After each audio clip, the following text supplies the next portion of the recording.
નમસ્કાર મારા વાલા વિદ્યાર્થી મિત્રો, સ્વાગત છે તમારું. મિત્રો આજે વાત કરીશું ધોરણ 10માં હિન્દી વિષયની આપણી દ્વિતીય વાર્ષિક પરીક્ષા જે મિત્રો એસવીએસ કક્ષાના પેપર આવવાનું છે તેના પેપરનું મિત્રો સંપૂર્ણ સોલ્યુશન આજે આપણે આ વિડીયોમાં કરવાના છીએ.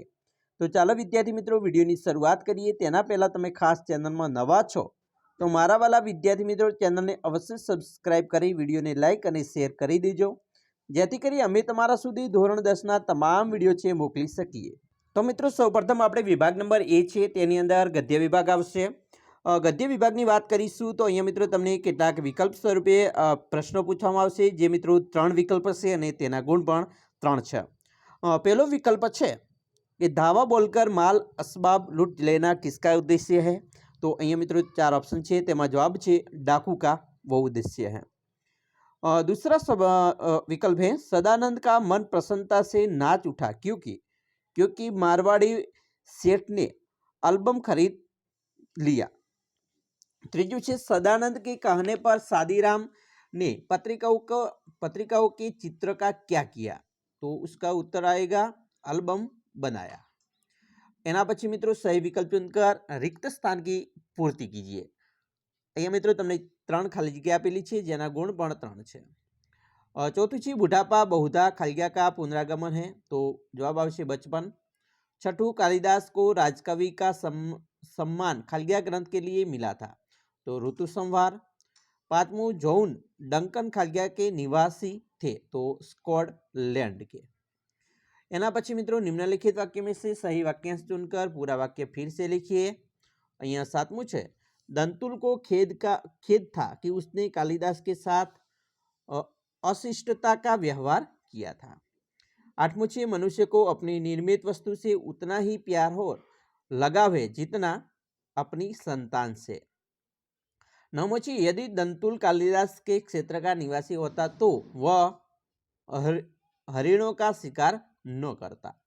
एना पछी मित्रों निम्नलिखित प्रश्न के उत्तर एक एक वाक्य में लिखिए. जेनी अंदर जोईशुं 10मो प्रश्न है मानव प्रक्षेपण यंत्र किसे कहते हैं. तो जेनो जवाब है कि जिस यंत्र के द्वारा किसी व्यक्ति को एक स्थान से दूसरे स्थान को भेजा जाए उसे मानव प्रक्षेपण यंत्र कहते हैं. 11 बिस्मिल की माता का सबसे बड़ा आदेश क्या था. तो एनो जवाब आवशे बिस्मिल की माताजी का सबसे बड़ा आदेश था कि बिस्मिल के द्वारा किसी की प्राण हानि न हो. एना पछी निम्नलिखित प्रश्न का उत्तर 2-3 वाक्य में लिखिए. जेनु मित्रों जोईशुं 12मो प्रश्न है दंदन ने बिंदु से चोरी की बात किस प्रकार मालूम की. तो एनु जवाब मित्रों लखी शकाय कि नंदन ने बिंदु को प्यार से समझाकर कहा कि वह सच बता दे कि अपनी मुट्ठी में क्या ले गया है, उसे कोई कुछ नहीं कहेगा. इस तरह नंदन ने बिंदु को भरोसा दिलाकर उससे चोरी की बात मालूम की. एना अथवा में बीजो प्रश्न है बिंदु ने अपने दोस्त का किस प्रकार पश्चाताप किया. जेनो जवाब पर लखी शकाय कि बिंदु कमरे में नीचे पड़े थोड़े से मेवे उठा लाया था, पर उसे लग रहा था जिससे उसने दुनिया को बहुत बड़ा पाप कर डाला हो. बिंदु अपने दोस्त का पश्चाताप करने के लिए भूखा प्यासा एकांत में एक कमरे में मुंह छिपाकर पड़ा रहा. હવે આગળ વાત કરીશું 4-5 વાક્યમાં મિત્રો ઉત્તર આપવાના છે. જેની અંદર 13મો પ્રશ્ન છે કે લેખક કે અનુસાર તૃષ્ણા પરંપરાગત ડાકુ રાની ક્યો है. તો સરસ મજાનો જવાબ મિત્રો આ રીતે તૈયાર કરી લેજો, બરાબર. અથવામાં બીજો પ્રશ્ન પૂછી શકે છે कि लेखक के अनुसार डंकन के जीवन से क्या संदेश मिलता है. तो एनो पण जवाब मित्रों लखी शकाय. आगळ बात करीशुं मित्रों कथनों का आशय स्पष्ट कीजिए. मित्रों अहीं आपेलो छे तुम लोग अपने काम में गर्व नहीं लेतो. तो एनो मित्रों सरस मजानो उत्तर छे आपणे आ रीते लखी शकीशुं. अथवा बीजो प्रश्न पूछी शके छे कि कविता आत्मा की कला है संवेदना का सौंदर्य है, बराबर. एनो पण जवाब मित्रों अहींया आपेलो छे. विभाग बी ની વાત કરીશું. विभाग बी એ મિત્રો पद्य विभाग છે. એની અંદર વાત કરીએ તો निम्नलिखित प्रश्नों के नीचे दिए गए विकल्प में से सही विकल्प चुनकर उत्तर लिखिए. જેમાં 15मो છે कुत्ते की सीख काव्य में दिनकर जी ने प्राण बचाने के लिए क्या किया. तो सारी शक्ति लगाने के लिए कहते हैं. सी ऑप्शन साचो છે. 16में છે कवि भक्तगण को कौन से गुण ग्रहण करने की बात करते हुए व्यंग करते हैं. तो जवाब आवशे हाथ में गोमुखी लेकर ईश्वर स्मरण करना. 17मुं छे भैरों की गुनगुनाहट में किसके मधुर स्वर सुनाई देते हैं. तो जवाब में आवशे शहनाई. सही विकल्प चुनकर रिक्त स्थान की पूर्ति कीजिए। જેની અંદર મિત્રો 18મું છે પહેલા मुकरियों के रचनाकार खालिग्या हैं तो अमीर खुसरो। 19મું છે खालिग्या को दाने के बिना कोई नहीं खाता तो आपसे जवाब अनार। 20મું છે पेड़ की खालिग्या छाया में तोते ने होश संभाला था तो जवाब આવશે મોદમયી बराबर। એના પછી જોઈશું મિત્રો વાક્यांश चुनकर पूरा वाक्य फिर से लिखिए। જેની અંદર જોઈશું 21મો પ્રશ્ન છે संत रैदास कहते हैं कि हे प्रभु आपके प्रति मेरा समर्पण भाव चंदन के साथ पानी जैसा है। एना પછી 22મું છે सन सन सन सन हवा के चलने से ऐसा लगता है मानो गीत का स्वर उभर कर आ रहा है। 23મું છે स्वरहा नींद से जाग गया क्योंकि कुत्ते की सांस की आवाज सुनकर। एना પછી મિત્રો एक एक वाक्य में उत्तर આપવાના છે। 24મું છે महाजागरण गर्जन से किसकी प्राप्ति होगी तो महाजागरण गर्जन से लोगों की निरंतर चेतना आएगी। 25मું છે करोड़ों कंठों से क्या आवाज उठी तो करोड़ों कंठों से यह आवाज उठी कि भारत वर्ष हमारा है, हिंदुस्तान हमारा है।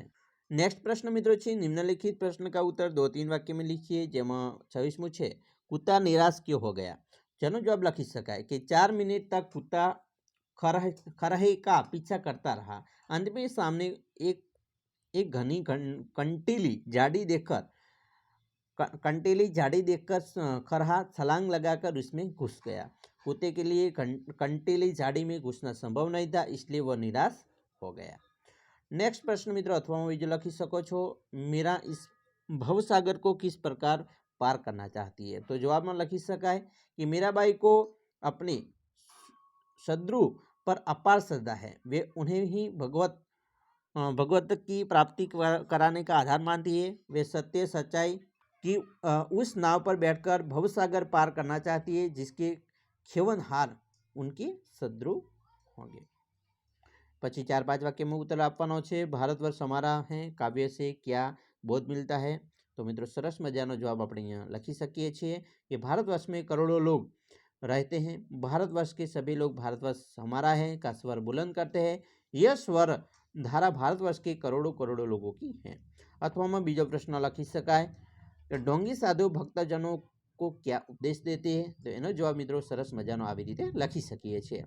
એના પછી આશય સ્પષ્ટ કહીએ पायो जी मैंने राम रतन धन पायो वास्तु अमोलक दी मेरे सदगुरु कर कृपा अपनायो बराबर। तो एनो पण जवाब मित्रों सरस मजानो આપણે આવી રીતે લખી શકીએ છીએ। અથવામાં બીજો મિત્રો છે ભાવાર્થ સ્પષ્ટ કરવાનો हम है नवयुग के अग्रदूत हम काल जल्दी नाविक अभूत हम साम्य दीप के नव प्रकाश हम विजयोन्मादी क्रांति के पुत हे प्रदीप्त गतिमान जागो और जगाओ। एनो पण जवाब मित्रों આપણે આવી રીતે લખી શકીએ છીએ। વિભાગ સી એટલે વ્યાકરણ વિભાગ જેની અંદર આપણે ગુણ ખીંચી શકીએ છીએ ઘણા બધા મિત્રો। જેમાં મિત્રો પહેલું છે કહાવત का अर्थ स्पष्ट कीजिए। दूध का दूध पानी का पानी सच्चा न्याय करना तो सच्चा न्याय करना। एना પછી મિત્રો શબ્દ સમૂહ માટે એક શબ્દ છે વનસ્પતિઓ के अध्ययन का शास्त्र तो वनस्पति शास्त्र જેને કહેવાય। संधि को छोड़िए आशीर्वाद तो आशीर्वतावाद। संधि को जोड़िए ग्रंथवतालय तो ग्रंथालय। एना પછી મિત્રો मुहावरे का अर्थ वाक्य प्रयोग फिदा होना यानी असफल होना फिदा होना यानी आस्कत होना। श्री कृष्ण की मुरली पर सारा ब्रज फिदा हो गया बराबर। एना પછી મિત્રો વિરોધી શબ્દ છે દેવદૂત તો શૈતાન તપન તો ઠંડક। પર્યાયવાચી શબ્દ છે ઝાડી તો ઝુરમુટ સમુદ્ર તો સાગર।